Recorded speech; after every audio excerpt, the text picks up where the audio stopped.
Hello, you are listening to Talking Africa, the podcast that deconstructs the news from the continent, brought to you by the Africa Report. My name is Nicholas Norbrook, and I'm joined by Eromo Egbejule, our West Africa editor, and Patrick Smith, our editor-in-chief. We're recording this episode in Abidjan, Côte d'Ivoire, as we wrap up our Africa Report debate, which we held as part of the Mo Ibrahim Governance Weekend. Many thanks to Mo and to all our panellists. You can find footage of the Facebook Live we posted of the event. Tell us your thoughts on the new tech era, job killer or job creator. And we'll post a version of that debate as a podcast as well soon. On the show this week, what next in Nigeria, where order has broken down in Zamfara state, Supreme Court judges step down, and austerity shuts down Nigeria's embassies. We talk about Libya's General Haftar, who's marching on the capital Tripoli, and in Algeria, the protesters finally topple President Bouteflika. So let's rewind a little bit on the news. In Zamfara, they are paying for shamans to help meet some of the security challenges in the state. What's been going on? Essentially, I think we can call it the democratization and deregulation of security.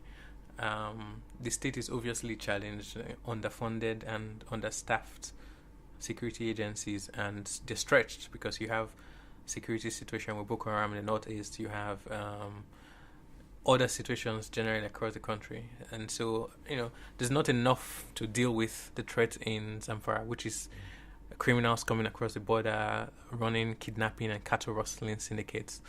So the people have decided to find a way to help themselves. Some people have formed ethnic militia, vigilante, and now the latest one is them going to witch doctors, to shamans, to try and sort themselves out. And the government is enabling this, which on the one hand tells of the ridiculousness of the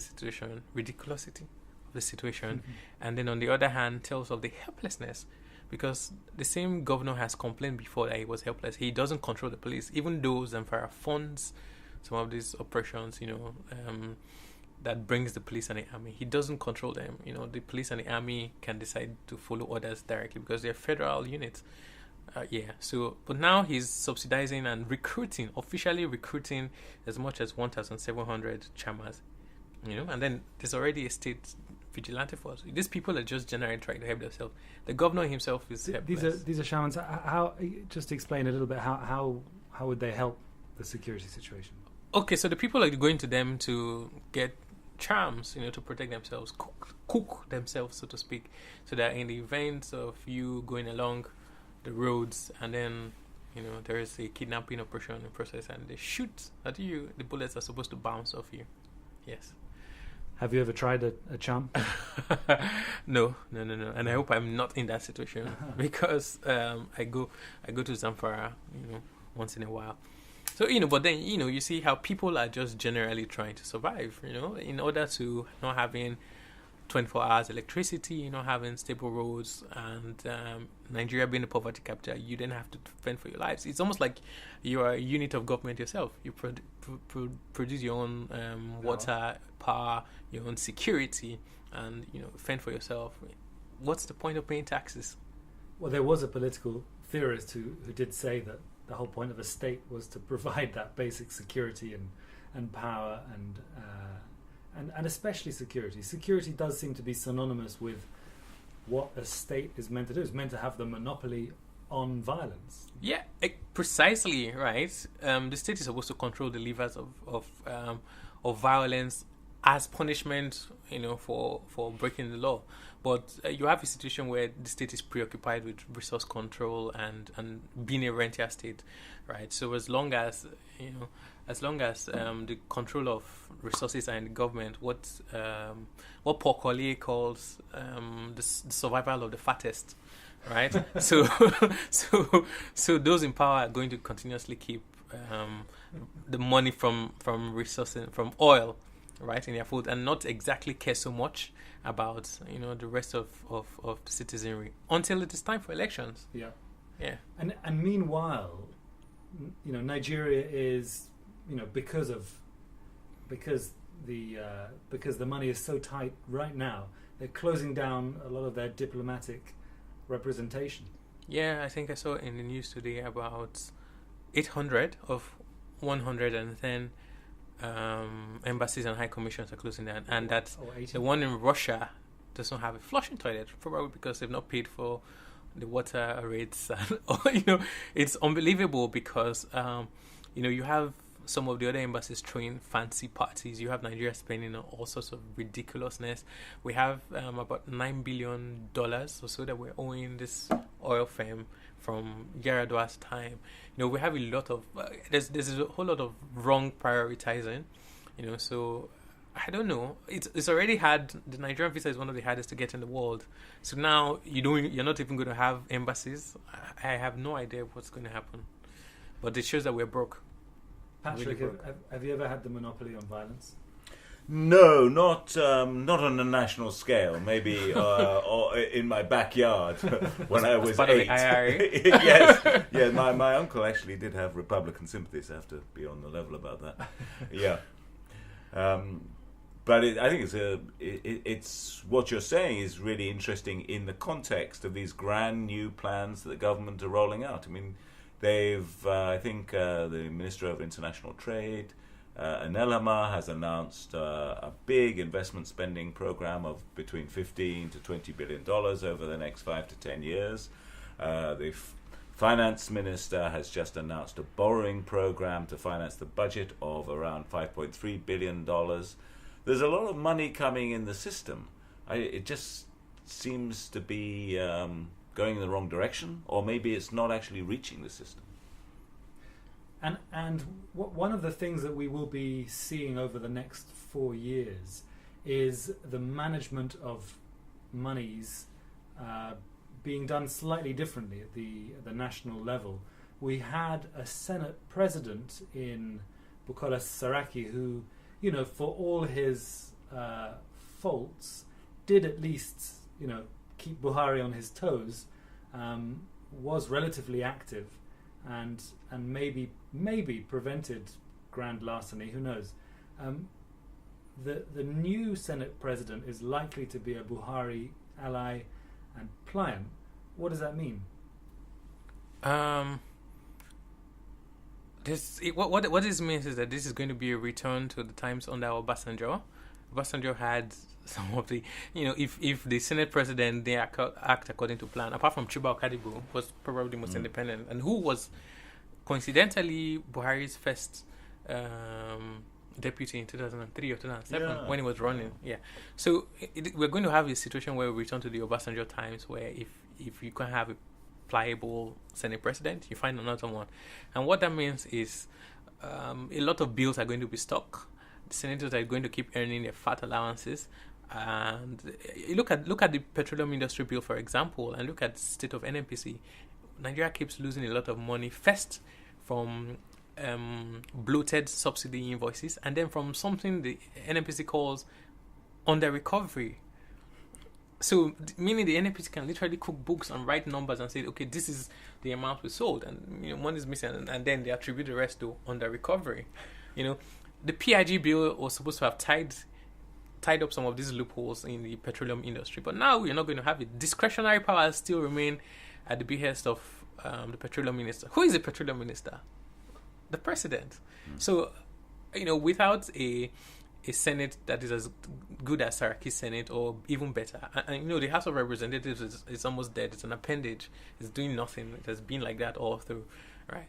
So you have the only functioning arm of, and then you look at the fact that the judiciary, the president has tried to silence the judiciary by unconventionally removing the acting chief justice. So the only arm of government that was checkmating the executive is now being silenced as well. It's it might as well be in Russia. Are you saying that having the executive and the judiciary and the Senate, or the houses, under one single boot is a bad idea? It is, especially in Nigeria, where Nigeria is a heterogeneous country.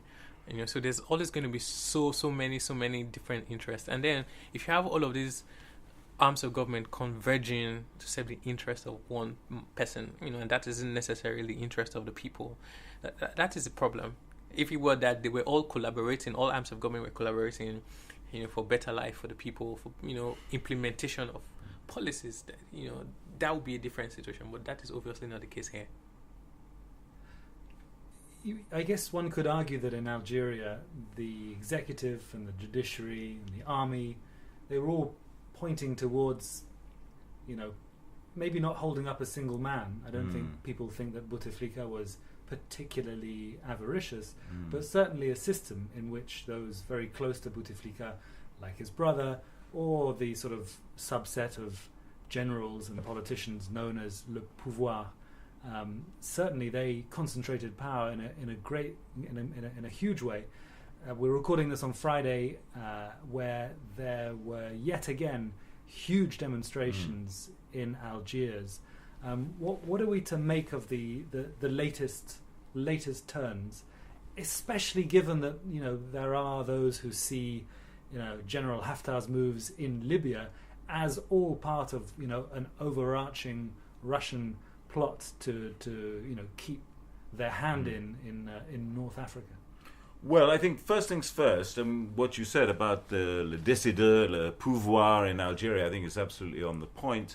So the demonstrators that came out into the streets of Algiers today, Friday, the 5th of April, they were, first of all, celebrating their victory, which, as they see it, was the demission of Bouteflika himself. He's now exited, but they're saying that that's only part of the problem. The real problem is the system, and all the people around him are still there. So 2 days before he actually resigned, with that sort of general's gun, Gaid Salah's gun to his head, more or less, he reshuffled the cabinet. And interesting enough, as he reshuffled the cabinet for the Prime Minister, very thoughtful of him, he appointed himself Defence Minister again. So you've got this pattern of Algeria's lost its president, but those structures of power are still there. I don't think those structures are going to last much longer. So the party in power, the FLN, the Front Libération Nationale, is going to have to restructure itself. And so I think the question it is asking itself right now, how do we do it? How do we renew ourselves in power without letting go of power when we have now got this mass movement? And if you see the footage, since Tuesday, really, it was just a dramatic night in Algiers and Iran and Constantine and so on.